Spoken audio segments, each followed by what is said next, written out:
UP में BJP और सहयोगी दलों में सीटों पर बनी बात। सूत्रों के मुताबिक अपना दल को 17 से 18 और निषाद पार्टी को 14 से 15 सीटें मिलेंगी। इनमें से 5 सीटों पर बीजेपी के उम्मीदवार होंगे।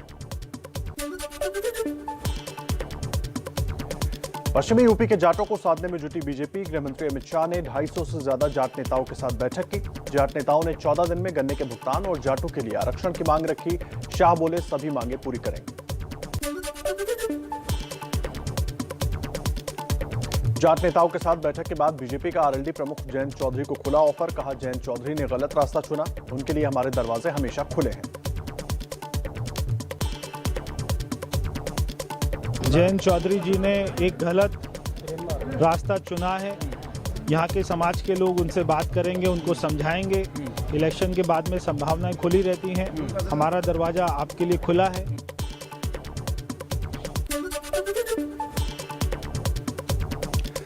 बीजेपी के ऑफर को जयंत चौधरी ने ठुकराया। कहा, न्योता मुझे नहीं, किसान आंदोलन के शहीदों के परिवारों को दो।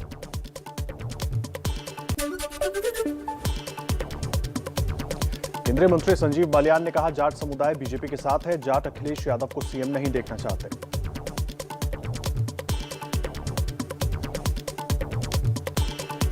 ना कोई भी नहीं चाहता पश्चिम उत्तर प्रदेश में कि अखिलेश यादव मुख्यमंत्री बने।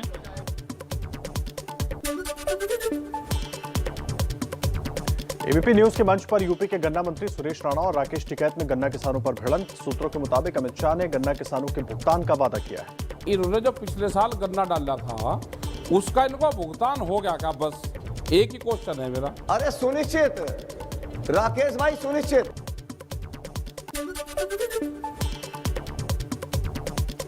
यूपी चुनाव के लिए कांग्रेस की तीसरी लिस्ट जारी। 89 उम्मीदवारों की लिस्ट में 37 महिलाओं को टिकट। बेहट से पूनम कंबोज, बिजनौर से अकबरी बेगम को टिकट दिया। यूपी में एसपी अध्यक्ष अखिलेश यादव का बड़ा वादा। कहा, सरकार बनी तो आंदोलन में शहीद किसानों के परिजनों को 25-25 लाख की आर्थिक मदद देंगे। शहीदों के सम्मान में किसान स्मारक भी बनाया जाएगा। यूपी के कानपुर में बीजेपी विधायक महेश त्रिवेदी का विवादित बयान। बोले, चुनाव में गड़बड़ी करने वालों को चप्पल, लाठी, डंडों से पीटो, लेकिन गोली मत मारना। जो व्यवस्था को खराब करने वाले लोग हैं उनको रोको। अगर उसके बाद भी उदंडता रखें तो सब लोग संगठित होकर उन पर अगर थोड़ा अनुशासन हो जाए तो उसमें कोई पाप की बात नहीं है हमारे साथ। यूपी के बुलंदशहर में भी बीजेपी विधायक को भी जनता के विरोध का करना पड़ा सामना। विधायक और मौजूदा उम्मीदवार देवेंद्र लोधी के खिलाफ लोगों ने लगाए नारे। देवेंद्र सिंह लोधी, देवेंद्र लोधी, देवेंद्र लोधी।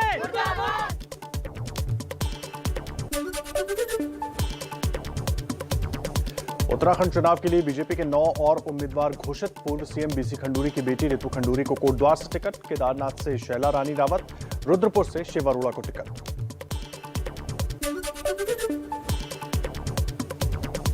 उत्तराखंड चुनाव के लिए कांग्रेस के 10 उम्मीदवारों की नई लिस्ट जारी। हरीश रावत की सीट बदली गई। रामनगर की बजाय अब लालकुआं से चुनाव लड़ेंगे। रामनगर से महेंद्रपाल सिंह को टिकट। अकाली नेता और पूर्व मंत्री विक्रम मजीठिया सिद्धू के खिलाफ अमृतसर ईस्ट सीट से लड़ेंगे चुनाव। इसके अलावा मजीठा से भी चुनाव लड़ेंगे। ड्रग्स केस में मजीठिया और सिद्धू में चल रही है जुबानी जंग। विक्रम सिंह मजीठिया नवजोत सिंह सिद्धू के खिलाफ लड़ेंगे इलेक्शन। नवजोत सिंह सिद्धू का हंकार खत्म करने के लिए।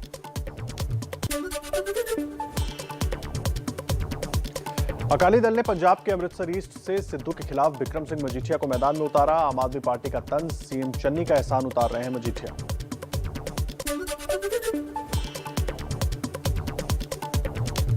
पंजाब के पूर्व सीएम प्रकाश सिंह बादल भी अपनी पुरानी सीट लंबी से विधानसभा चुनाव लड़ेंगे। हरसिमरत कौर बादल ने पुष्टि की।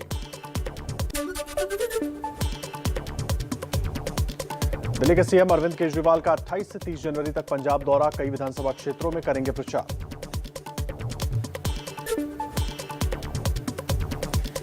पश्चिमी यूपी में आज बीजेपी का धुआंधार प्रचार। मथुरा और नोएडा में अमित शाह करेंगे चुनाव प्रचार तो गाजियाबाद में दम दिखाएंगे राजनाथ सिंह। बिजनौर में हुंकार भरेंगे सीएम योगी। बीजेपी अध्यक्ष जेपी नड्डा का आज यूपी दौरा। शाहजहांपुर में पार्टी कार्यकर्ताओं और पार्टी पदाधिकारियों के साथ बैठक, देंगे जीत का मंत्र। यूपी चुनाव के लिए बीजेपी आज अपने उम्मीदवारों की नई सूची जारी कर सकती है। अब तक 203 उम्मीदवारों की हो चुकी है घोषणा। पश्चिमी यूपी में आज आरएलडी का भी प्रचार अभियान। आरएलडी अध्यक्ष जयंत चौधरी मुजफ्फरनगर में चुनावी कार्यक्रम में होंगे शामिल। यूपी विधानसभा चुनाव के चौथे चरण के लिए आज से शुरू होगा नामांकन। 23 फरवरी को 9 जिलों की 60 सीटों पर मतदान। समाजवादी पार्टी के नेता आजम खान के बेटे अब्दुल्ला आज स्वार सीट से भरेंगे पर्चा। आजम खान से जेल में ही पूरी कराई जाएगी नामांकन प्रक्रिया।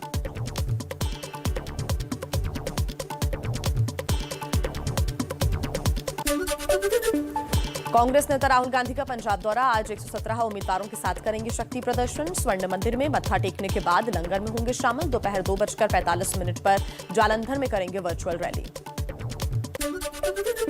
उत्तराखंड कांग्रेस के पूर्व अध्यक्ष किशोर उपाध्याय आज बीजेपी में शामिल होंगे। 12 जनवरी को पार्टी विरोधी गतिविधियों के चलते कांग्रेस ने सभी पदों से हटा दिया था।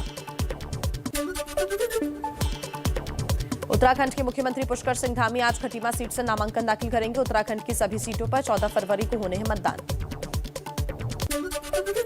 गोवा के पूर्व मुख्यमंत्री और बीजेपी के दिवंगत नेता मनोहर पर्रिकर के बेटे उत्पल पर्रिकर आज पणजी विधानसभा से भरेंगे पर्चा। बीजेपी से नाराज उत्पल निर्दलीय चुनाव लड़ रहे हैं। दिल्ली में कोरोना पाबंदियों को लेकर आज डीडीएमए की बैठक। पाबंदियां घटाने पर हो सकता है फैसला। दिल्ली के व्यापारियों ने गुहार लगाई, कहा हो रहा है भारी नुकसान।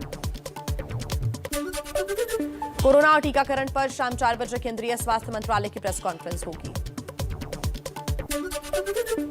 प्रधानमंत्री मोदी शाम 4:30 बजे पहली भारत मध्य एशिया शिखर बैठक की वर्चुअली मेजबानी करेंगे। कई देशों के प्रतिनिधि भी होंगे शामिल। आजादी की 75वीं वर्षगांठ बनाने के लिए आज दिल्ली सरकार 75 जगहों पर 115 फुट ऊंचे तिरंगे का ध्वजारोहण करेगी। 104 करोड़ खर्च आएगा।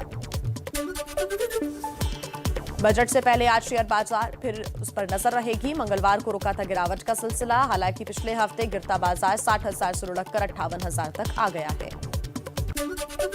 शेयर बाजार में निवेश करने वालों के लिए बड़ी खबर। अडानी विल्मर का आईपीओ आज से आएगा। एक शेयर की कीमत 218 से 230 तक तय की गई है। अडानी विल्मर फॉर्च्यून ब्रांड के तहत खाने के तेल और दूसरे प्रोडक्ट्स बनाती है, बेचती है।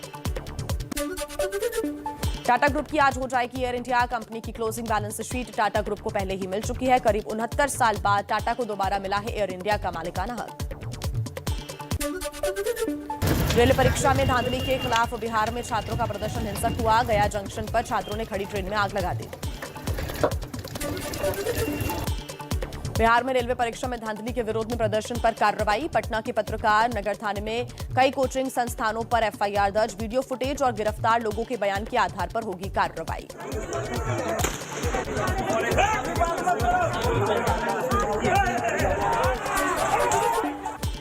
छात्रों का गुस्सा ठंडा करने सामने आए रेल मंत्री अश्विनी वैष्णव। बोले, छात्र अपनी शिकायतें कानून हाथ में ना लें। रेलवे आपकी खुद की संपत्ति है, इसको सुरक्षित रखें और कानून को हाथ में न लें। प्रयागराज के हॉस्टल में पुलिस की करतूत पर सियासी बवाल। प्रियंका गांधी ने योगी सरकार पर सवाल उठाए। समाजवादी पार्टी ने भी साधा निशाना। प्रयागराज में छात्रों को पीटने के मामले में 6 पुलिस वाले सस्पेंड किए गए। एसएसपी ने राजनीतिक साजिश की आशंका जताई। देश में मंगलवार के मुकाबले बुधवार को फिर ज्यादा कोरोना के केस दर्ज हुए हैं। एक दिन में 2,85,000 से ज्यादा लोग संक्रमित। 665 की गई जान। महाराष्ट्र के पालघर में तेज रफ्तार का कहर। चिंचनी बीच पर कार ने पर्यटकों को टक्कर मारी। घायलों का अस्पताल में इलाज जारी। पुलिस ने कार चालक को गिरफ्तार किया।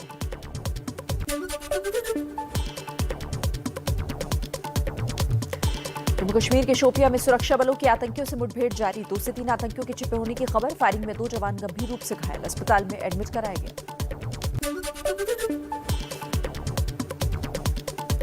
मुंबई पुलिस ने गूगल के सीईओ के खिलाफ कॉपीराइट एक्ट के तहत केस दर्ज किया है। फिल्मकार सुनील दर्शन का आरोप है कि उनकी फिल्म को यूट्यूब पर बिना परमिशन के अपलोड किया गया।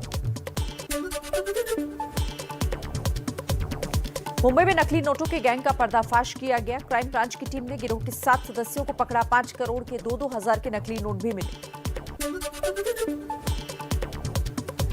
चीनी सेना अरुणाचल प्रदेश से अगवा भारतीय को जल्द छोड़ सकती है। भारतीय सेना ने हॉटलाइन पर चीन से बात की। चीन ने दिए संकेत। 19 साल के युवक को 18 जनवरी को अगवा किया गया था। आतंकवाद पर पाकिस्तान को यूएन में हिंदुस्तान का करारा जवाब। भारत ने कहा आतंकियों को पैदा करना, मदद करना पाकिस्तान का पुराना इतिहास है। तुर्की के इस्तांबुल में बर्फबारी से जनजीवन है प्रभावित। सड़क यातायात ठप, उड़ानों पर इसका असर पड़ा है। सरकार ने कहा जरूरत ना हो तो घर के बाहर ना निकले। बजट 2022 पेश होने की उलटी गिनती शुरू हो गई है। 1 फरवरी को पेश होगा देश का बजट। वित्त मंत्री निर्मला सीतारमण पेश करेंगी बजट। 31 जनवरी को इकोनॉमिक सर्वे आएगा।